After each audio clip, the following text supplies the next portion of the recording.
ខ្ញុំបាទសូមធ្វើការអនុញ្ញាតគោរពនិងជម្រាបសួរពុកម៉ែបងប្អូននិងទស្សនិកជនជាទីគោរពថ្ងៃនេះជួបជាមួយនឹងខ្ញុំបាទ MC Play ខ្ញុំបាទសូមលើកយកនៅជោគជាតារាសីប្រចាំថ្ងៃសៅរ៍ថាតើនៅក្នុងថ្ងៃនេះដួងរាសីរបស់ពុកម៉ែបងប្អូនប្រែប្រួលផ្លាស់ប្ដូរទៅជាយ៉ាងដូចម្តេចនោះដើម្បីកុំឲ្យខាតពេលវេលាសូមអញ្ជើញរីករាយសន្តាប់ជាមួយនឹងខ្ញុំបាទដូចតទៅសម្រាប់អស់លោកអ្នកដែលកើតឆ្នាំជូតកណ្ដុរមាសអូបរ៉ាចិញ្ចឹមនាំលៀបនាំជ័យនាំសុភមង្គលប្រាថ្នាអ្វីបានសម្រេចហើយអនាគតខ្លាយជាអ្នកមានស្ដុកស្ដំម៉ោងនាំលៀបសំណាងគឺម៉ោង4ព្រឹកដល់ម៉ោង6ល្ងាចពណ៌នាំលៀបសំណាងគឺពណ៌ខ្មៅនិងពណ៌សលេខនាំលៀបសំណាងគឺលេខ32និងលេខ78សូមខមមិនលេខ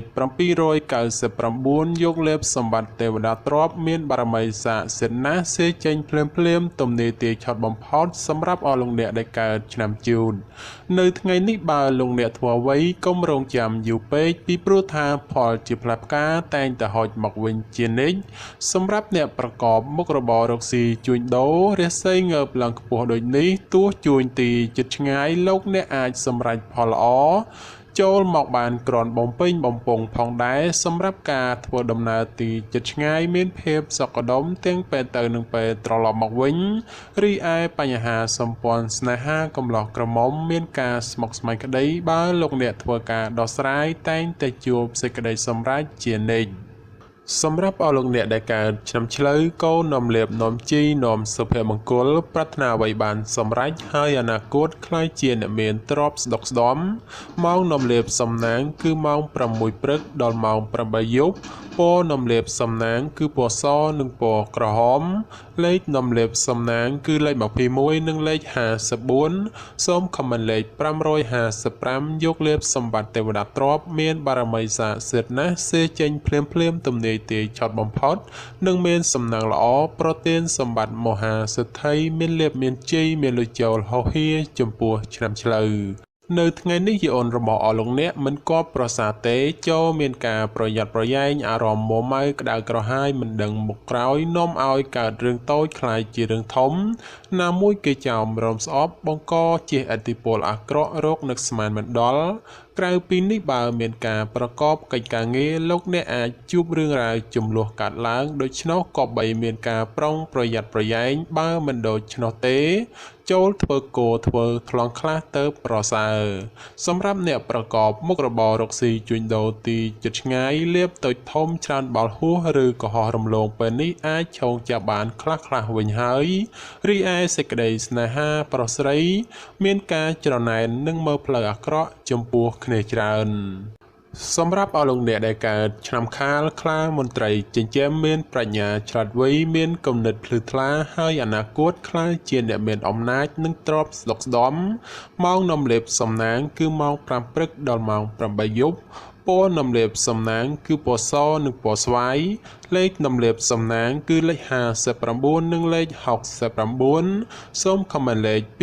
222យកលេបសម្បត្តិទេវតាទ្រព្យមានបារមីស័ក្តិសិទ្ធិណាស់សេចេញភ្លាមទំនេរទាឆត់បំផុតនិងមានសំណាងល្អនិងប្រទានសម្បត្តិមហាសិទ្ធិមានលេបមានជ័យមានលុយចូលហោហៀចំពោះឆ្នាំខាលនៅថ្ងៃនេះការប្រកបការងារឃើញថាមានការជឿនលឿនទៅមុខយឺនហើយជាពិសេសមានបញ្ហាប្រទឹងប្រទើសជាមួយអ្នកដទៃថែមទៀតចំពោះអ្នកប្រកបមុខរបររកស៊ីជួញដូរវិញលោកអ្នកត្រូវតែចេះសន្សំទ្រព្យល្អិតល្អោចឡើងទៅកុំខំប្រមូលតែទ្រព្យធំព្រោះថ្ងៃនេះសម្បូរតែទ្រព្យល្អិតល្អោចប៉ុណ្ណោះសម្រាប់ការធ្វើដំណើរទីជិតឆ្ងាយកុំកប់បីសេពគប់លបែងស្រីស្រាព្រោះនាំភាពទុកសោកមកវិញតែប៉ុណ្ណោះ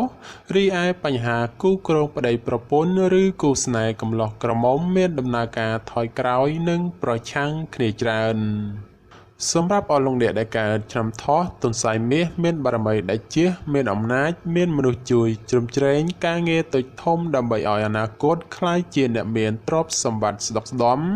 ម៉ោងនាំលេបសំណាងគឺម៉ោង5ព្រឹកដល់ម៉ោង9យប់ព ពណ៌នំលាបសំណាងគឺពណ៌ប្រផេះនិងពណ៌លឿងលេខនំលាបសំណាងគឺលេខ22និងលេខ43សូមខមមិនលេខ888យកលេបសម្បត្តិមហាសិទ្ធិមានបារមីស័ក្តិសិទ្ធិណាស់សេចេញភ្លាមទំនាយទាយឆុតបំផុតនិងមានសំណាងល្អនិងប្រទានសម្បត្តិមហាសិទ្ធិមានលៀបមានជ័យមានលុយចូលហោហៀចំពោះឆ្នាំថោះនៅថ្ងៃនេះការប្រកបការងារមានការជឿនលឿនទៅមុខច្រើនផ្នែកក្នុងនេះមិនថារឿងការងារប្រកាសឬរឿងផ្ទាល់ខ្លួននោះឡើយសម្រាប់អ្នកប្រកបមុខរបររកស៊ីជួញដូរវិញមានភាពរលូនល្អទៅមុខនិងការរកប្រាក់កម្រៃទៀតសោតក៏ក្រាន់បើជាងមុនផងសម្រាប់ការធ្វើដំណើរទីជិតឆ្ងាយមានភាពសុខដុមទាំងពេលទៅនិងពេលត្រឡប់មកវិញរីឯបញ្ហាស្នេហាកំឡោះក្រមុំឬមេម៉ាយពោះម៉ាយក្តីជួបរឿងការយល់ខុសនិងភាពប្រចែកប្រច័ណ្ឌកំពុងចូលលោកលុយច្រើនដូចនេះត្រូវកាត់បន្ថយការបង្កចំនួនវិវាទចេញពីខ្លួនខ្លះទៅប្រសើរសម្រាប់អស់លោកអ្នកដែលកើតឆ្នាំរោងពោះអ្នកក្រេតមន្ត្រីចិញ្ចឹមធ្វើកិច្ចការងារអ្វីមួយតែងតែមានគំនិតជ្រះថ្លាប្រាថ្នាអ្វីបានសម្រេចធ្វើការតូចធំតែងតែមានអ្នកគ្រប់គ្រងទំនុកបំរុងសពគ្រប់បែបយ៉ាងម៉ោងនំលាបសំណាងគឺម៉ោង7ព្រឹកដល់ម៉ោង8យប់ពណ៌នំលាបសំណាងគឺពណ៌សនិងពណ៌ក្រហមលេខនំលាបសំណាងគឺលេខ46និងលេខ98សូមខមមិនលេខ168យកលេបសម្បត្តិអុកញ៉ាមានបារមីស័ក្តិសិទ្ធិណាស់សៀចេញភ្លាមទំនាយទាយឆុតបំផុតនិងមានសំណាងល្អនិងប្រទានសម្បត្តិមហាសិទ្ធិមានលៀបមានជ័យមានលុយចូលហោហៀចំពោះឆ្នាំរោងក្នុងថ្ងៃនេះមានជោគមានសេរីហើយបើទោះបីធ្វើអ្វីក៏ដោយតែងតែមានការរីកលូតលាស់និងមានជោគមានជ័យគួរសមសម្រាប់អ្នកប្រកបមុខរបររកស៊ីជួញដូរមានការប្រជែងគ្នាច្រើននិងជាពិសេសមានការប្រទាំងប្រទើសជាមួយអ្នកមានមុខរបរដូចគ្នាហេតុនេះគប្បីធ្វើចិត្តឲ្យទូលាយទៅគ្មានរឿងរ៉ាវចម្រូងចម្រាសកើតឡើងសម្រាប់ការធ្វើដំណើរទីជិតឆ្ងាយជួបភាពសុខដុមទាំងពេលទៅនិងពេលត្រឡប់មកវិញរីឯសេចក្តីស្នេហាកំឡោះក្រមុំមានការជឿនលឿនទៅមុខនិងផ្អែមល្ហែមល្អចំពោះគ្នាប្រពៃសម្រាប់អស់លោកអ្នកដែលកើតឆ្នាំអាសាញ់ពោះទេវតាចិញ្ចឹមមានលៀបមានជ័យមានមនុស្សជាច្រើននាំគ្នាស្រឡាញ់រាប់អានសាទរម៉ោងនាំលៀបសំណាងគឺម៉ោង6ព្រឹកដល់ម៉ោង8យប់ពណ៌នំលាបសំណាងគឺពណ៌លឿងនិងពណ៌ខ្មៅលេខនំលាបសំណាងគឺលេខ56និងលេខ89សូមខមមិនលេខ777យកលេបសម្បត្តិអភិជននៅលុយរយលានមានបារមីស័ក្តិសិទ្ធិណាស់សេចេញភ្លាមទំនាយទាយឆុតបំផុតនិងមានសំណាងល្អនិងប្រទានសម្បត្តិមហាសិទ្ធិមានលៀបមានជ័យមានលុយចូលហោហៀចំពោះឆ្នាំអាសាញ់នៅថ្ងៃនេះទាំងស្ត្រីនិងបុរសបើចង់ធ្វើអ្វីក៏ដោយតែងតែជួបលើកំណត់ផ្លូវតានតឹងដោយមានសភាពពិបាករករល់ទៅមុខព្រោះជួបតែភាពប្រទាំងប្រទើហើយមនុស្សនៅជុំវិញខ្លួនចាំតែឈ្នានេះនឹងមើលបំណាំបង្ករឿងហេតុសម្រាប់ការរស់នៅរបស់អស់លោកអ្នកជួបបញ្ហាច្រើនលើបញ្ហាប្រកាសដូច្នោះចូលប្រយ័ត្នប្រយែងការកើតមានចំនួនវិវាទណាមួយព្រោះតែបញ្ហានេះសម្រាប់អ្នកប្រកបមុខរបររកស៊ីជួញដូរផលកម្រៃក្នុងការរកផលចំណូលគឺពិបាករកណាស់ហើយការជួញដូរទីជិតឆ្ងាយទៀតសោតមានតែភាពរកម្មរកុសមិនស្ទើរដែរទេរីឯសម្ព័ន្ធស្នេហាប្រុសស្រីមានការប្រែប្រួលផ្លាស់ប្ដូរជួនល្អជួនអាក្រក់នាំឲ្យខ្វាយខ្វល់ជាញឹកញាប់សម្រាប់អស់លោកអ្នកដែលកើតឆ្នាំមមីសេះមេតបចិញ្ចឹមនាំលៀបនាំជ័យនាំសុភមង្គលប្រាថ្នាអ្វីបានសម្រេច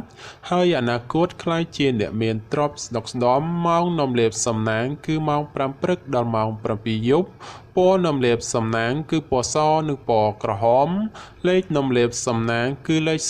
38និងលេខ56សូមខមមិនលេខ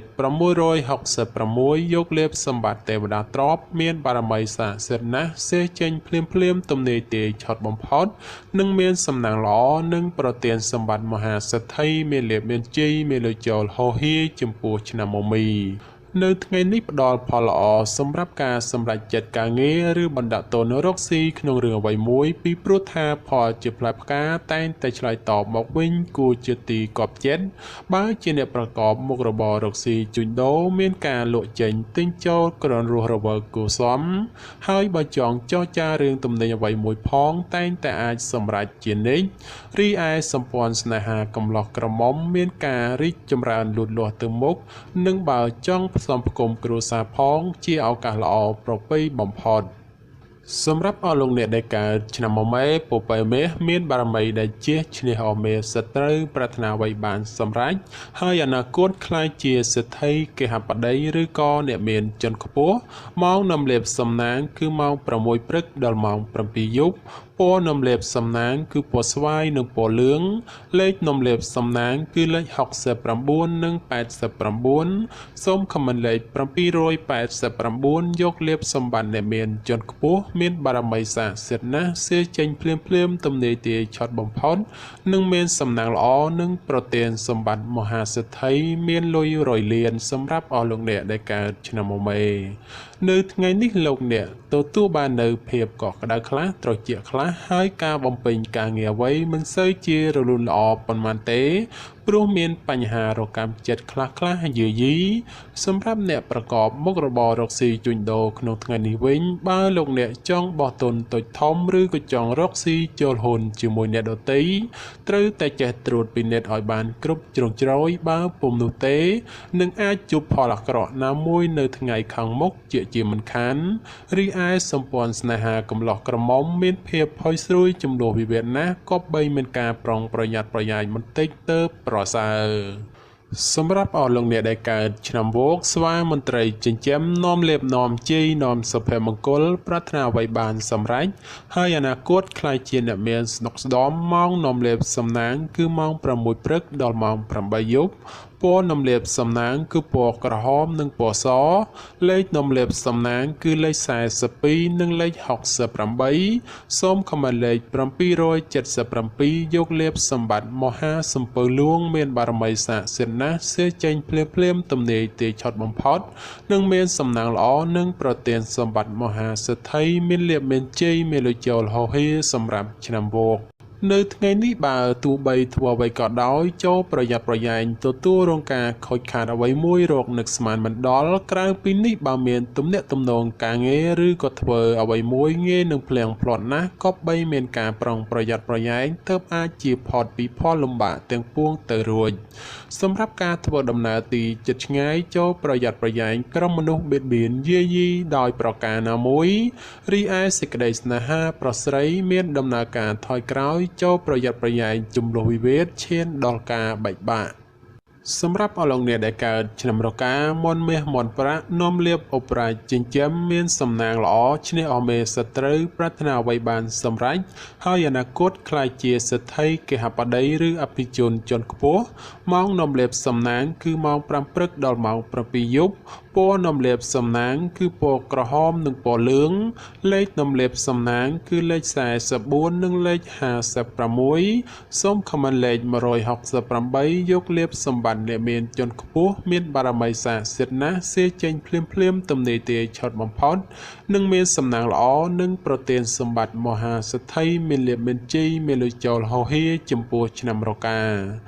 នៅថ្ងៃនេះយអូនបានងើបឡើងខ្ពស់ដូចនេះជាឱកាសល្អច្រើនសម្រាប់អស់លោកអ្នកពង្រីកការងារអ្វីមួយពីព្រោះថាតែងតែហុចផលល្អចូលមកច្រើនជាងអាក្រក់ចំពោះអ្នកប្រកបការងាររាជការឬក៏ធ្វើការក្រុមហ៊ុនឯកជនបើទោះបីការងារមមាញឹកក៏ដោយតែក៏មានសំណាងល្អមកវិញគឺធ្វើច្រើនតែងតែហុចផលច្រើនជានិច្ចក្នុងពេលនេះដែរលៀបមានច្រើនគួរសមដូចនេះជាឱកាសល្អក្នុងការពង្រីកមុខចំនួនព្រោះផលជាផ្លែផ្កាតែងតែឆ្លើយតបមកវិញគួរជាទីពេញចិត្តតែយ៉ាងណាលោកអ្នកឲ្យប្រយ័ត្នប្រយែងគ្រោះថ្នាក់ចាញ់បោកគេក៏មានខ្ពស់ផងដែររីឯបញ្ហាសម្ព័ន្ធស្នេហាកំឡោះក្រមុំលោកអ្នកមិនគួរក៏បីលង់លក់តែក្នុងរឿងស្នេហាខុសប្រក្រតីដែលនាំឲ្យអនាគតមិនប្រសើរ សម្រាប់អស់លោកអ្នកដែលកើតឆ្នាំចោសំណក់នំលៀបអូប៉ារ៉ាចិញ្ចឹមមានសំណាងឆ្នេះអមេសត្រូវប្រាថ្នាអ្វីបានសម្រេចហើយអនាគតខ្លាយជាសិទ្ធិគេហបតីឬក៏អ្នកមានជាន់ខ្ពស់ម៉ោងនំលៀបសំណាងគឺម៉ោង6ព្រឹកដល់ម៉ោង9យប់ពណ៌នំលៀបសំណាងគឺពណ៌ខ្មៅនិងពណ៌ប្រផេះលេខនំលៀបសំណាងគឺលេខ14និងលេខ38សូមខមមិនលេខ168យកលៀបសម្បត្តិអ្នកមានជាន់ខ្ពស់មានបារមីស័ក្តិសិទ្ធិណាស់សេចេញភ្លាមទំនេរទាយឆុតបំផុតនិងមានសំណាងល្អនិងប្រទានសម្បត្តិមហាសិទ្ធិមានលៀបមានជ័យមានលុយចូលហោហៀចំពោះឆ្នាំចោនៅថ្ងៃនេះលោកអ្នកប្រកបកិច្ចការងារអ្វីក៏អាចសម្រុកពេញទីបានហើយនិងបើទោះបីធ្វើអ្វីតែងតែហុចផលមកវិញគ្រាន់ជាទីកប់ប្រសើរសម្រាប់ពេលវេលាល្អក្នុងការធ្វើអ្វីមួយគឺម៉ោង1:00នាទីទៅដល់ម៉ោង2:59នាទីរសៀលហើយបើប្រកបកិច្ចការងារអ្វីតែងតែហុចផលមកវិញជានិច្ចចំពោះអ្នកប្រកបមុខរបររកស៊ីជួញដូរលោកអ្នកបើចង់បើកហាងថ្មីឬក៏ផ្លាស់ប្ដូរទីកន្លែងលក់ដូរជាឱកាសល្អប្រពៃណាព្រោះថាផលជាផ្លែផ្កាឆ្លើយតបក្រនកបប្រសើរសម្រាប់ការធ្វើដំណើរទីជិតឆ្ងាយមានភាពសុខដុមទាំងពេលទៅនិងពេលត្រឡប់មកវិញរីឯសេចក្តីស្នេហាកំឡោះក្រមុំឬមេម៉ាយពោះម៉ាយក្តីបើមានរៀបអាពាហ៍ពិពាហ៍ឬចូលស្តីដណ្ដឹងតែងតែសម្រេចដោយគប់បំណងសម្រាប់អស់លោកអ្នកដែលកើតឆ្នាំកុរជ្រូកនាំលៀបនាំជីនាំសុភមង្គលប្រាថ្នាអ្វីបានសម្រេចហើយអនាគតខ្លាយជាអ្នកមានទ្រព្យសម្បត្តិស្ដុកស្ដំម៉ោងនាំលៀបសំណាងគឺម៉ោង5ព្រឹកដល់ម៉ោង8ល្ងាចពណ៌នំលៀបសំណាងគឺពណ៌សនិងពណ៌លឿងលេខនំលៀបសំណាងគឺលេខ69និងលេខ89សូមខមមិនលេខ567យកលៀបសម្បត្តិទេវតាទ្រព្យមានបារមីស័ក្តិសិទ្ធិណាស់សេចេញភ្លាមទំនេរទាយឆុតបំផុតនិងមានសំណាងល្អនិងប្រទានសម្បត្តិមហាសិទ្ធិមានលៀបមានជ័យមានលុយចូលហោហៀចំពោះឆ្នាំកុរនៅក្នុងថ្ងៃនេះបើលោកអ្នកធ្វើអ្វីត្រូវធ្វើដោយសន្សឹមកុំបំបោលនោះផលល្អនឹងហុចឲ្យវិញដូចជាទីកប់បំណងសម្រាប់ការប្រកបការងារក៏ដូចឆ្នោះដែរលោកអ្នកត្រូវតែធ្វើថ្នាក់ធនកណ្ដាលឬមិនសំខាន់ពេកព្រោះថាបើធ្វើធំពេកឬសំខាន់ខ្លាំងពេកផលជាផ្លែផ្កាដែលហុចមកវិញ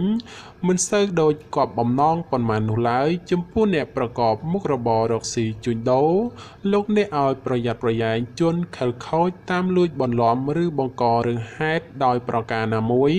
រីឯសេចក្តីស្នេហាប្រុសស្រីមានការខ្វាយខ្វល់ព្រោះតែការប្រឆាំងគ្នាមានច្រើនជាងសពមួយដងបាទចំពោះជោគជាតារាសីប្រចាំឆ្នាំទាំង12ខ្ញុំបាទក៏សូមបញ្ចប់ត្រឹមតែប៉ុណ្ណេះជាចុងក្រោយប្រសិនបើមានពាក្យលើសលួសខ្វះខាតត្រង់ប្រការណាមួយសូមពុកម៉ែបងប្អូនជួយអធ្យាស្រ័យដល់រូបខ្ញុំបាទផងហើយខ្ញុំបាទក៏សូមអរគុណនិងសូមជម្រាបលា